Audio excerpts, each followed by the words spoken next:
From the moment you grab a hold of the box, you'll notice just how remarkably similar the HP TouchPad design is to the Apple's iPad. The packaging, printed materials, and the device itself scream Apple upon first glance. And yes, comparisons to the Apple's iPad 2 are inevitable. Does the TouchPad have the chops to take on Apple's best-selling iPad? Let's find out.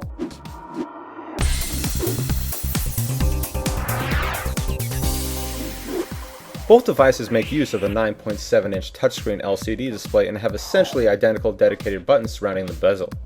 Power button at the top left, rocker volume switch at the top right, single home button at the center bottom, headphone jack at the top, and speakers at the bottom.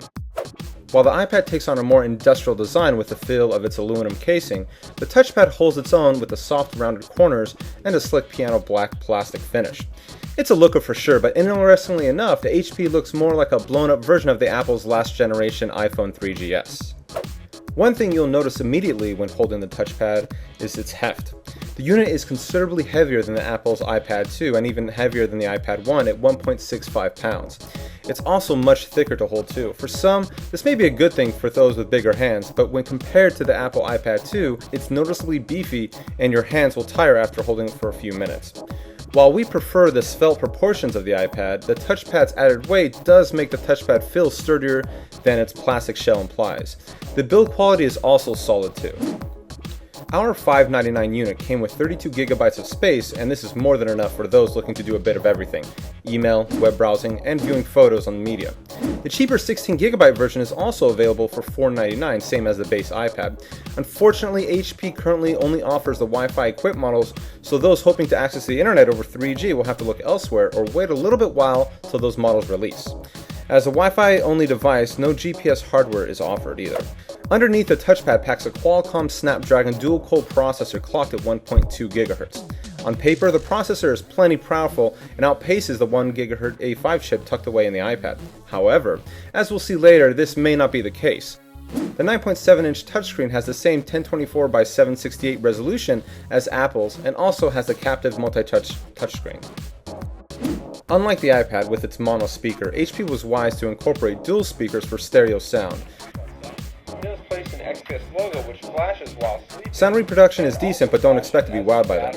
The touchpad also comes with a front-facing 1.3 megapixel camera for video chatting and portrait shots. iPad 1's up here with a rear-facing camera. The HP WebOS interface underpins the UI for the touchpad, and for the most part, it's a fine operating system for the general audience and very pretty to look at too. The OS comes with 5 key native applications ready to go: email, web browser, messaging, photos, and calendar.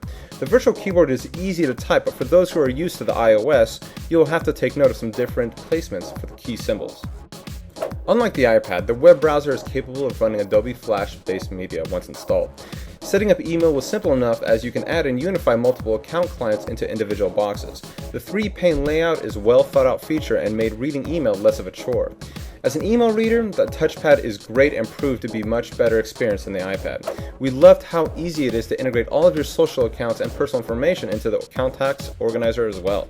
Interesting enough, what's missing is a native video application for viewing videos. While YouTube is offered, WebOS requests that you connect to the HP App Catalog store to download, and even so, many of the videos link to YouTube's website via the browser. We're not sure if this was a quirk with our test unit, but it was interesting to note. When compared to the millions of apps available on Apple's iTunes App Store, the HP App Catalog is just a small fry, but there is bound to be something for everyone, with thousands of more applications beyond the limited number of pre-installed apps. Playing around with the WebOS at first pass was a pleasure to set up with its nice clean interface and menus. But the longer we used it, we started to notice some interesting quirks, namely speed. Despite its dual-core processor, the HP touchpad does encounter the occasional performance hiccup when in use. Switching between multiple apps transitions are sometimes jerky if not smooth. Web browsing appears to be noticeably slower than the iPads, and the whole experience seems to get bogged down when Flash content is involved and multiple pages are open. Launching apps also felt sluggish. Hopefully, an update to WebOS will remedy these performance issues. Multitasking is also refreshingly intuitive with the use of a card stack system for quick app switching. Quitting a program is simple as swiping up an app to discard. The experience is very efficient and one that's actually better thought out than what Apple does. So is the HP touchpad worthy contender of the Apple iPad? Not quite, but a good effort. The TouchPad seems a closer competitor to the RIM's BlackBerry Playbook instead. If we were comparing this to the first generation iPad, then we would say yes. But that's the problem. To further put the sting on HP, it's hard to justify spending $499 for the base touchpad when you can pay the same amount for an iPad that offers a far superior user experience and is a lot thinner and lighter with millions more in app support. So what we really liked about the HP touchpad was its sleek design, stereo speakers, multitasking and notification system, high build quality, and materials. What we really didn't like about it was that it was a little bit heavier, slightly unrefined WebOS user experience, single camera, and a little bit sluggish. We gave the HP touchpad a 3.5 out of 5.